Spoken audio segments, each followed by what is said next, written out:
श्रीमन नारायण नारायण हरि श्रीमन नारायण नारायण हरि। मैं श्री भक्तमल कथा में अब चल रही हूँ। श्री हरि विष्णु के 24 अवतारों में से 11वां अवतार श्री व्यास जी का अवतार, व्यास जी के अवतार का चल रही हूँ पाठ करने।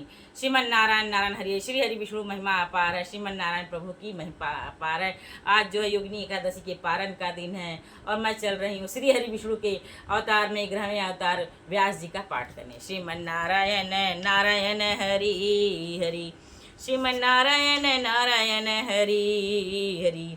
श्री व्यास जी के अवतार की कथा। चेदी वंश के राजा वसु पर अनुग्रह करके देवराज इंद्र ने एक दिव्य विमान दिया था, जिस पर बैठकर वे आकाश में सबके ऊपर विचरते थे। अतः उसका नाम उपरिचर वसु पड़ गया था। एक बार राजा उपरिचर वसु अपनी ऋतु स्नाता पत्नी गिरिका को, जिसने पुत्रोत्पत्ति की कामना से उचित समय पर समागम की प्रार्थना की थी, उसे छोड़कर मृगया के लिए वन में चले गए। वन में ऋतुराज वसंत की अद्भुत शोभा देखकर राजा को कामोद्दीपन हुआ, जिससे उनका वीर्य स्खलित हो गया। राजा ने यह विचार कर कि मेरा वीर्य भी व्यर्थ न जाए और रानी का ऋतुकाल भी व्यर्थ न हो। अतः वटपत्र पुटक में रखकर एक बाज पक्षी के द्वारा उस वीर्य को रानी के पास भेजा। संयोग बस मार्ग में एक दूसरे बाज से संघर्ष हो जाने के कारण वह वीर्य यमुना नदी में गिर गया, जिसे ब्रह्मा जी के शाप से मछली रूप धारणी अद्रिका नाम की अप्सरा पी गई।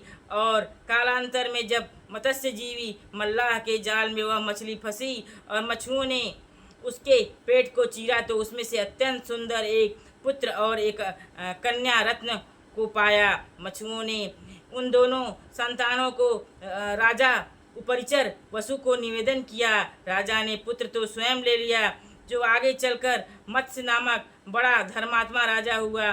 कन्या के शरीर से मछली की गंध आती थी, अतः उसे दासराज नामक मल्लाह को सौंप दिया। वह रूप के साथ साथ सत्य से युक्त थी, अतः उसका नाम सत्यवती पड़ा। एक बार तीर्थ यात्रा के उद्देश्य से विचरने वाले महर्षि पराशर ने उसे देखा, तो शुभ संयोग देखकर बुद्धिमान पराशर ने उसके साथ समागम की इच्छा प्रकट की। सत्यवती ने संकुचित होकर अपने कन्यात्व की दूषित होने के दिन होने के कारण नदी के आर पार दोनों तटों पर उपस्थित लोगों द्वारा देखे जाने तथा अपने शरीर से मछली की सी दुर्गंधी निकालने की बात कही। समर्थ ऋषि ने तीनों कठिनाइयां तत्काल दूर कर दी, आशीर्वाद दिया, तुम्हारा कन्या भाव सुरक्षित रहेगा। शरीर से सुंदर सुगंधी निकलेगी, जो 1 योजन तक फैलेगी और कुहार की सृष्टि पर चारों ओर अंधेरा कर दिया। तब तो वरदान पाकर प्रसन्न हुई सत्यवती ने उन अद्भुत कर्मा महर्षि पराशर के साथ समागम किया और तत्काल ही एक शिशु को जन्म दिया। यह शिशु पराशर जी ने उत्पन्न होने से पराशर्य यमुना के द्वीप जल से घिरे भूभाग में उत्पन्न होने से दैवपायन वेदों का व्यास विस्तार करने से वेदव्यास नाम से विख्यात हुआ।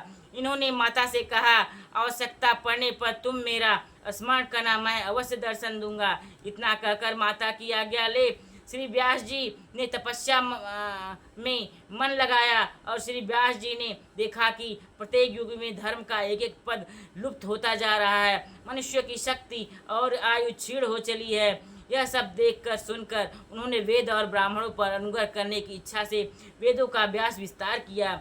वेद में सबका अधिकार न होने से सर्वसाधारण को वेद तात्पर्य सुलभ कराने की दृष्टि से अपने 5वें वेद तुल्य महाभारत इतिहास ग्रंथ की रचना की। फिर वेदों का अर्थ स्पष्ट करने के लिए ही महापुराणों की रचना की, परंतु मन में जैसी शांति चाहिए थी वैसी शांति नहीं मिली। वेद व्यास जी को अपने को अकृतार्थ सा मानकर खिन्नता को प्राप्त करते श्री व्यास जी ने देवर्षि नारद जी की प्रेरणा से श्री व्यास जी जब महाभारत की रचना कर लिए, 18 पुराणों की रचना की, तब भी उनके मन में संतुष्टि नहीं हुई। वेद की संपूर्ण वेद उनमें समाहित है और अपने में ग्लानि महसूस होती है। फिर देवर्षि नारद जी की प्रेरणा से श्रीमद् भागवत महापुराण की रचना कर परम विश्राम पाया। परमहंसाचार्य श्री सुखदेव जी के आपके पुत्र हैं। परमहंसाचार्य श्री सुखदेव जी जो है महर्षि वेद व्यास जी के पुत्र हैं। सिया राम जय जय जय राम। ये वेद व्यास की जन्म की कथा हमने पूर्ण की। वेद व्यास जी जो है मत्स्यगंध कन्या सत्यवती के उत्पन्न पराशर ऋषि के समागम से उत्पन्न वेद व्यास जी महाप्रभु श्री हरि विष्णु के अवतार हैं। सिया राम जय जय जय राम। मेरी जो है भक्तमल की कथा में श्री हरि विष्णु अवतार वेद व्यास जी की कथा पूर्ण हुई। श्रीमन्नारायण नारायण हरि हरि, श्रीमन्नारायण नारायण हरि हरि, श्रीमन्नारायण नारायण हरि।